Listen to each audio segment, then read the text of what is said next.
scripture because we're also going to go to Mark 8:22 through 25. Amen. When you have it, just say amen.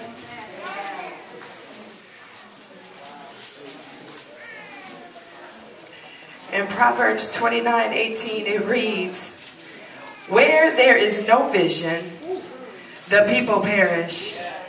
But he that keepeth the law, happy is he." If you can flip over to Mark 8:22 through 25. When you have it, just say amen. Amen. And it reads, "And he cometh to Bethsaida, and they bring a blind man unto him, and besought him to touch him. And he took the blind man by the hand, and led him out of the town. And when he had spit on his eyes, and put his hands upon him, he asked him if he saw aught. And he looked up and said, I see men as trees walking. After that he put his hands again upon his eyes, and made him look up, and he was restored, and saw every man clearly." I'm going to go back up, and I know that your key verse for this evening was Proverbs 29:18. But I also want to bring out where it says, "And he took the blind man by the hand, and he led him out of the town. And when he had spit on his eyes, and put his hands upon him, he asked him if he saw aught." You may be seated for just a moment if you can. Amen, God. Hallelujah, hallelujah, hallelujah. Thank you, Jesus. Oftentimes when we think about the word vision, we have a tendency to equate it to sight, and rightfully so, for vision is sight. But it is the sight which is on another level. Vision is the ability to see what is spoken. Vision in the Greek is defined as prophecy or divine communication. And many of us have not allowed ourselves to see what is spoken, but have instead allowed ourselves to only see what is seen. Therefore, as stated in our key text, Proverbs 29:18, we perish because we cannot see that which is spoken, but only what is seen. I don't hear nobody talking to me this evening.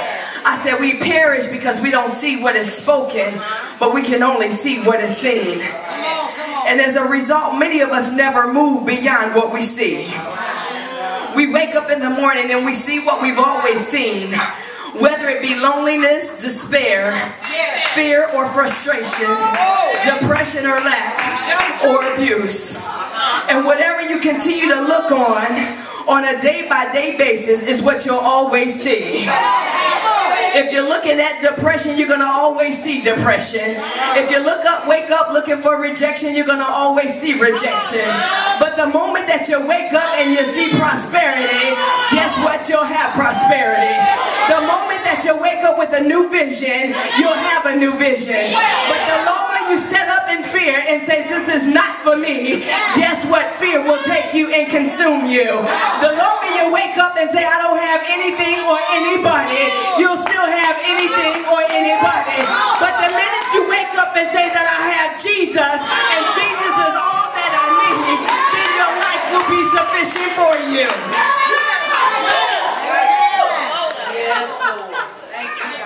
And because we always look at what we've always looked at, somewhere along the line you've allowed your vision to be impaired.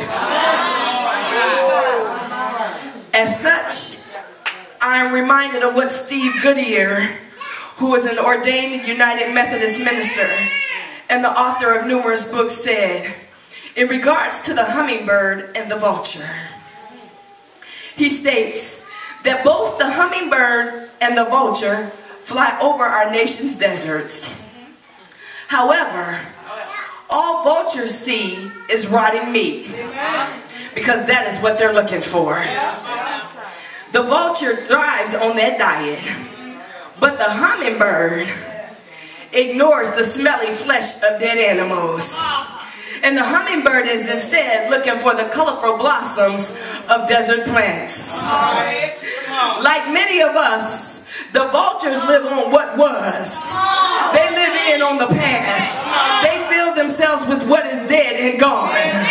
But a hummingbird lives on what is. I don't hear nobody talking to me this evening. A hummingbird seeks a new life. A hummingbird fills themselves with freshness and life. Each of the bird finds what it's looking for, and so do we. I don't know how many hummingbirds I have in new creation tonight, but I feel like it sounds like a new vision that's coming forth. If you've been stuck in a vulture state for too long, it's time for you to get a new melody in your vision. It's time for you to get a new melody in your spirit. It's time for you to get a yes, Lord, in your spirit. Instead of I can't take it no more. It's time for you to get out the past and leave away the dead things. It's time for you to get on a manna that's new every day. Because sometimes it gets tired of chewing on the old flesh. And God said, I'm trying to give you something new. All right. We don't understand that if we have a problem with our vision, then we will misinterpret what God is trying to get us to hear. For where there is no vision, the people perish. Where there's no vision, or shall I say, where there's no word, where there's no prophecy, the people will perish. It is written that man shall not live by bread alone, but by every word that proceedeth out of the mouth of God. I don't think you heard me there. So we get up every day and we look for somebody else to push us. We look for somebody else to birth us. We look for somebody else to move us. We look for somebody else to qualify us. But the day of looking for somebody else to qualify you, God said that day is now over. He said, I'm looking for you to wake up, and I'm ready for you to get a new word. A word that proceeded out of the mouth of God.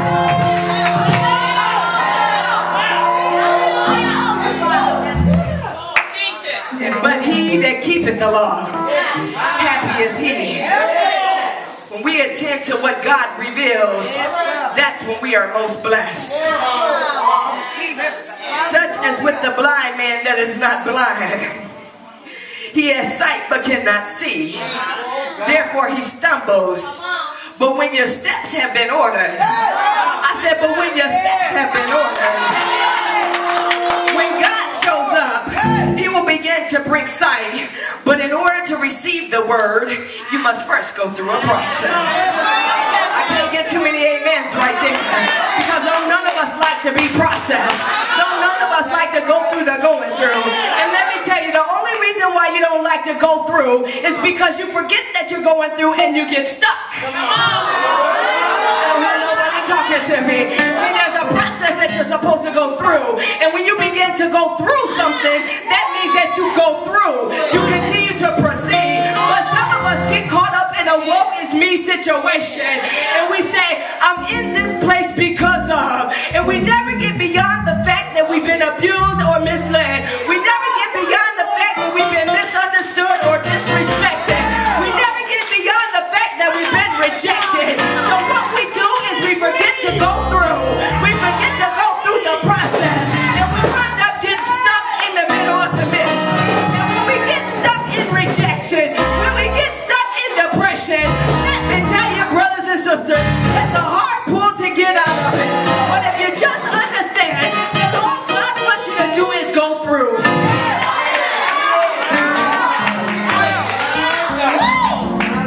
Just like the blind man in our text, Mark 8:22 through 25.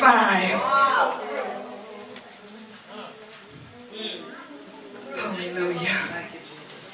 He had to go through a process. You said, well, what process did he go through? Let me break it down for you. Jesus said, in Mark 8:22, they said, and Jesus came to Bethesda. And they bring a blind man unto him and besought him to touch him. And when he came to Bethesda, as I was studying in the Greek, I found out that it meant to rebuild or to establish. I don't hear nobody talking. See, if I was you, I would get excited right there. Because I understand that what happened was when Jesus came to Bethesda, when he came to rebuild and to establish, I don't hear nobody talking to me. Jesus came to meet him where he was. He came to meet the blind man right where he was. He came to meet him there so that he could rebuild him and reestablish him. He found out that there was somebody that was blind, and even though he went there without knowing, well, Jesus is all knowing, but he went there and all of a sudden somebody began to beseech Jesus, if you can just touch him, if you can just hold on to him, if you can just grab a hold of his hand. And they had the faith to understand that once the blind man got to Jesus, no longer would he be in a blind state. But some of us forget to open up our eyes. We forget to see where we're going, and as a result we stay blind. But if you can just get the revelation, if you can understand that Jesus is already right here.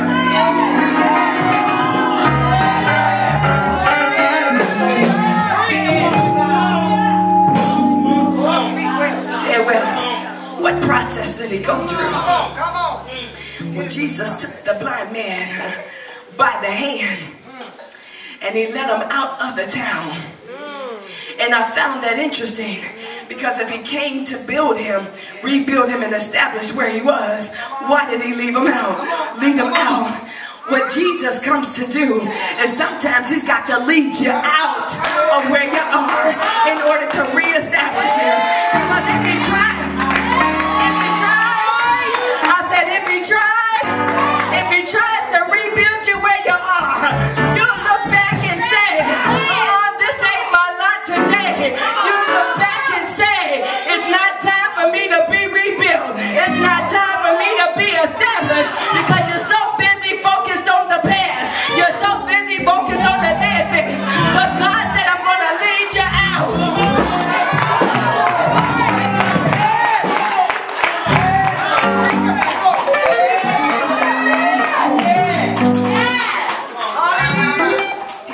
Out of the town, and when he had spit on his eyes, yes, sir. I said when he had spit on his eyes, don't worry, I'm gonna come back to that, and put his hands upon him, he asked him if he saw aught, and the blind man looked up and said, I see men as trees walking.